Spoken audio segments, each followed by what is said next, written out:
Hello, my Walking with Jesus friends. All of us have probably entered into significant agreements which required careful thought and serious commitment. As God wrote the grand narrative of his story with our human race, on occasion, God has entered into covenants with certain people who in that moment represented all of humanity. Genesis 9 is one of those covenants, and Noah was the man with whom God made this forever covenant. This covenant is a complex one with several important facets, and they all affect you and me. So let's take a closer look. First is the God-given privilege of reproduction, procreation, to continue the human race generation after generation. Genesis 9:1 reports this very shortly after Noah and his family disembarked from the ark. Then God blessed Noah and his sons, saying to them, "Be fruitful, and increase in number, and fill the earth." At that moment Noah had 3 sons, and they had faithfully helped their father construct the ark and manage the hundreds of animals with whom they survived the great flood. Now these 4 men and their wives are given by God the mandate to initiate the repopulation of the earth, and do so responsibly. How so? We'll look at that more closely over the next few days. Secondly, God gave Noah and his family the assurance that God would supply all they and all the people who came from them would need for living. God said, "Everything that lives and moves will be food for you. Just as I gave you the green plants, I now give you everything. But you must not eat meat that has its lifeblood still in it." Genesis 9, verse 2-4. All living things that God created on our planet, both animals and plants, are available to humanity for sustaining our lives. But God insists that we manage his creation with care.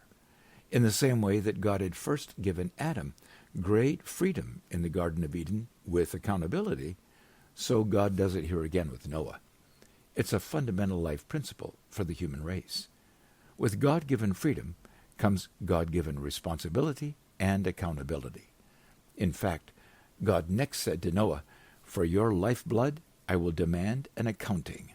Genesis 9, verse 5 and 6.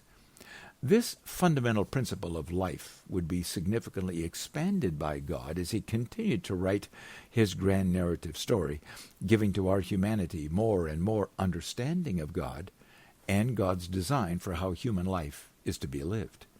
Third, God made a covenant with Noah to never again flood the earth to destroy life.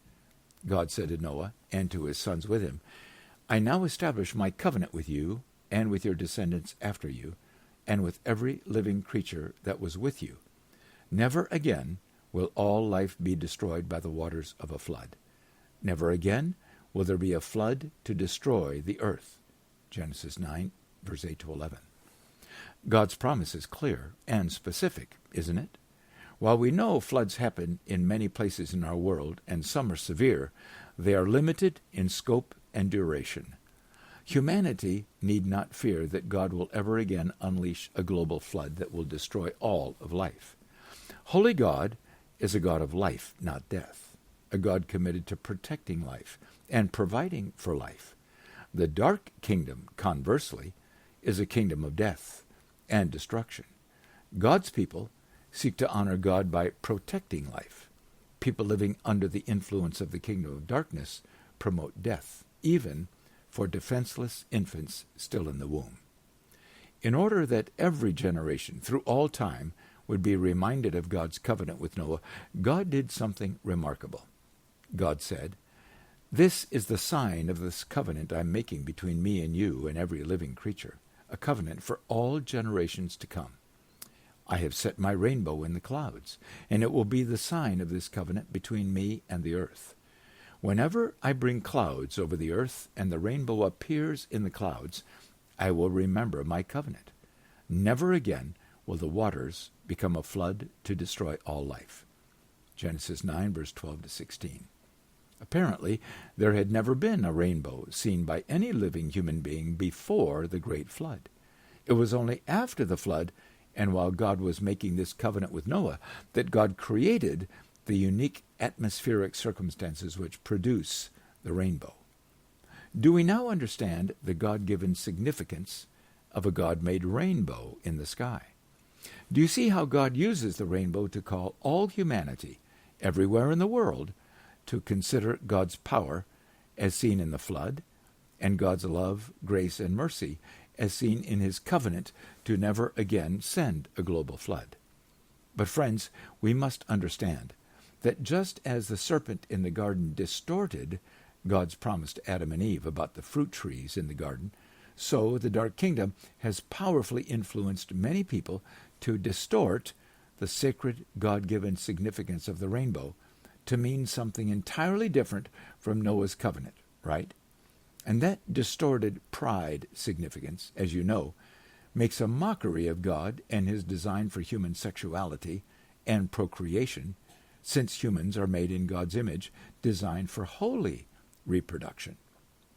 Genesis chapter 10 gives to us a detail of the family tree, which were the descendants of Noah and his 3 sons. Over the next centuries, the human population grew and spread out all across the fertile earth. From one family of 8 adults who had survived the great flood, soon hundreds of people, then thousands and millions were repopulating our planet. Every person on earth has been born into the shadow cast by God's destructive response to the wickedness of our world in Noah's day. But look around your part of the world, my friends. How different is it from what it was like in Noah's day? Did you know there will be both a full accounting for every person who will stand before God, according to Hebrews chapter 4, verse 13, and eventually a total destruction of our planet Earth by God? 2 Peter chapter 3, verse 10 says, "The heavens will disappear with a roar. The elements will be destroyed by fire, and the earth and everything done in it will be laid bare." Since everything will be destroyed in this way, what kind of people ought you to be? You ought to live holy and godly lives as you look forward to the day of God. We are looking forward to a new heaven and a new earth where righteousness dwells. 2 Peter chapter 3, verse 8 to 13. Peter is describing the end of God's grand narrative. Our generation is closer to that cataclysmic conclusion to God's story than any generation before us. Tomorrow, we'll look at the next remarkable event in God's grand narrative, the Tower of Babel. For today, as we worship with this great song, what lessons do you sense God wants us to learn today about why, how, and what the great flood was all about in Noah's day? Are you living in a fresh sense of God's grace, as Noah and his family were the day they stepped out of that ark? Let's worship together, and I'll meet you back here again tomorrow.